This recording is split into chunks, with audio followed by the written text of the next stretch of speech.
tofauti. Bwana Azaboy, vibe la wanambea umelionaje? Mwitikio kwanza ni mkubwa sana, wamejaa kwa wingi sana. Sikutegemea sisi kwa mkoani kukuta watu wamejaa hivi ni adimu sana. Wao Mbeya wamenishangaza sana.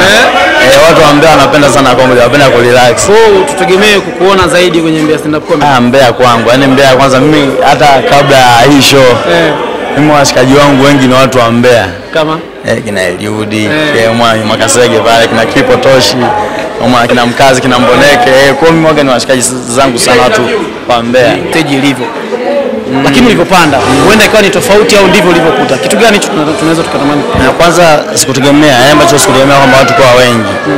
Konga shangaa watu kwa wengi, afu wana vibe, wanafuatilia vitu vya mtandaoni. Kwa imekuwa kitu kikubwa sana. Kwa nimeenjoy kwa kweli. Afu watu walisema tutakuja na nimewaona. Umeona wengine wananitext sasa tumefika hapo. Kwa kitu kikubwa sana. Kwanza nimpongeze sana mwandaji hapa Bwana Mbeya Boy. Umeona kwa kuandaa kitu kikubwa kama hichi, platform kubwa tukutana na watu wa huku mwako tuna mingo sio kazi kuanzia jukwaa la Dar es Salaam. Hii kuja huku pia inakuwa noma. Lakini pia umeenda mikoa tofauti. Kipi hasa ambacho umeona kina tofauti kati ya Mbeya na mikoa mingine? Mbeya promo inaweza ikawa kidogo na watu wakajaa. Mbeya ndo nimeshangaa hicho. Yaani watu wanakubali mapema, yani hawana noma, yani wanajua comedy. Yaani Mbeya comedy tayari wanaijua. Ndio maana nilikuwa nasikia ukisema uliwe. Watu wanaitikia uliwe, wanaitikia moja kwa moja.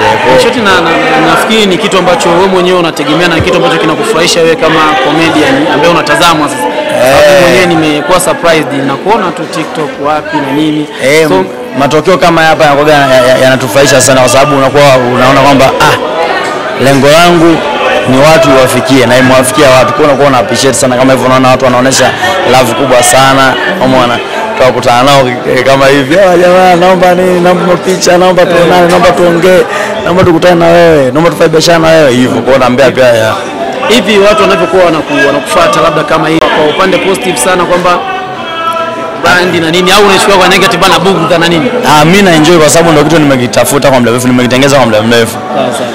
Yaani unajue uweze kutengeneza kupendwa na watu, hapo ukipenda uanze kumind. Yaani unataka Ronaldo, au unataka watu wa comment kwako. Kwa watu wa comment mtandaoni, wakija nani live, wanataka wa comment live, yaani wa comment hivi live wa kuangalie. Kwa Mbeya wana vibe kubwa sana. Mbeya ni watu noma, ni watu hatari. Huko wenyewe wananiambia huko fanya fasa uje tuongee ndugu zangu. Okay, neno moja kwa mwandaji wa Mbeya stand up comedy. Neno moja kwake.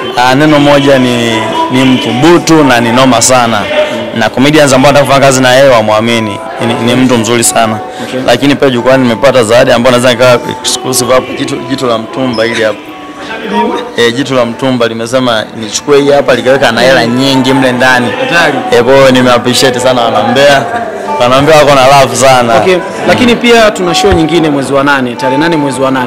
Kwa tathmini ya show hii, kipi ambacho unaweza kumshauri mwandaji aweze kukiongeza au kipunguze ili show iweze kunoga zaidi kwa experience ambayo uko nayo? Labda kwenye muda, kwa swala la muda, sababu muda nao comedy ina tabia ya kuchosha. Ukifanya watu wakikaa muda mrefu wanachoka. Kwa minimum yani saa 6 yani tuseme maximum saa 6 watu waishia hata pale saa 6 inakuwa noma.